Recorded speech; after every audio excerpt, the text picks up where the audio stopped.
perfect, you're not scratching the panel. Yep, and usually I just start at the top. And usually just sometimes motion like that, it'll just start streaming right down. Right. So we're heading to Barney Banton's house today. Pretty excited to talk to him. We finished up this system in late fall of 2023. It's a ground-mounted solar array with a hybrid inverter and a decent battery bank. And Barney's been stoked on the system and great guy, and we're excited to talk to him today. So just rolling up the road and gonna see what Barney's up to. Back in 1981, but we didn't have any power because they wanted like $13,000 to bring power back here then. And when we moved out here, the county wasn't plowing, although we did have county access at the time. So basically we had to walk everything back here on a toboggan, half mile, for the first winter, and my wife was pregnant.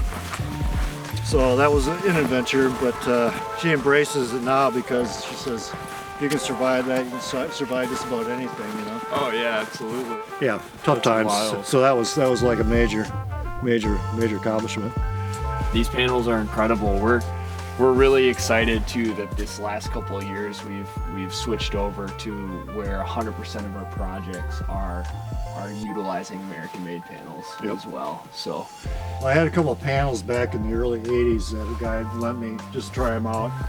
Probably about half of this one panel here, that's how big it was, and I was amazed how much energy I even got from that. Because where we live, it's like we get power outages here, and it's nice having the fact that I can just not worry about that. Power goes out, I don't have to worry about starting my generator. I got something already there in place. Reducing the overall grid dependence. Exactly, so it's sort of like a win-win the way I look at it. I'll get my reimbursement, but I also feel like I'm contributing to the environment by, helping someone. It's not a big leap, but if everybody does a little part, it's going to help. Yeah. So diversifying the grid energy production. Yep. Yeah. It's huge. Yeah. It was awesome to see how Barney had taken such a proactive interest in maximizing his new solar system's energy production. For instance, in the time since the installation, he had used the Sunseeker app to selectively clear trees opposite his solar array in order to minimize any potential shading issues. In keeping with his ethos of sustainability and living off of the land, the trees that he harvested contributed to his and his neighbors' stockpiles of firewood, by which they heat their homes. Do you have wood storage set up in your garage? Like, do you season the wood in there, or do you have another place? Got a woodshed, see it? Oh, yeah. Okay, so this is next year's wood sitting out here. Okay. All right. So that's the initial drying stage. Right. So this stuff, what I'll do, you can see how you get these nice cracks. Yeah. That means that it's getting nice and dry. So this wood, I always have enough. I always have wood left over. Sure. So I take this and I throw it back. But this year, it's like we're still burning January wood. Okay. Wow. So that's January's wood. This is February's wood. Wow. Eventually, I'm thinking about getting a heat pump too. Yes, that's huge. Yeah. Heat pumps work really well. They pair really well with this technology. And that's what I'm thinking. As I add more panels on and add more batteries, hopefully we'll be able to, incorporate that and try to, kind of a hybrid system. Both gas, wood, solar, And that heat pump is great, especially all summer. You're cooling your house for free. Yeah, the humidity. Yeah, exactly. In the summertime. You're producing all this extra solar. You might as well just turn the AC on, turn it down to 60 if you want.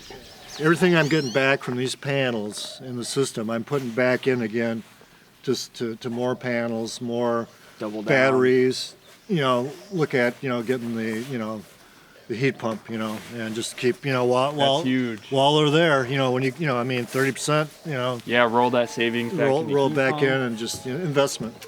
Absolutely. Investment, so. Mosquitoes really don't like going on TV, especially if you got the smoke. Oh, okay. Yeah. Are you taping?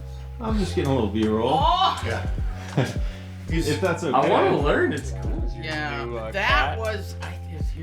Barney and his wife were kind enough to pull out their family photo albums and give us a bit of background on their experience living off-grid since the 1980s.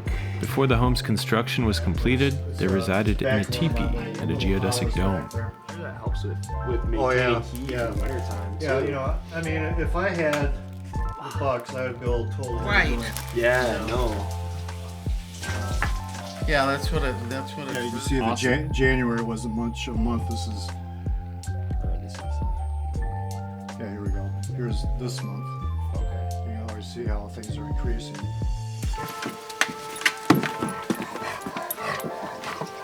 So one thing that I like about the solar is that I'm trying to give back a little bit, you know, to the earth, trying to be a steward, you know, and this has been kind of a trip over the years. We've gone from having no power to having, you know, conventional power, and now to the solar, and it's been a long, strange trip, you know, like the Dead said, you know. So. Yeah, we appreciate that. You know, it shows in the history of how you've used the property. So, Yeah, like I said, we try to be stewards, you know, as best we can. You know, it's not a perfect way, but you know, I'm just doing what I can. yeah, that's great. The old Mother Earth, she needs as much help as she can get right now. You know. Yeah, So, that's true. yeah. So every little bit helps. You know. Just put a post on each side and run like. I was thinking about.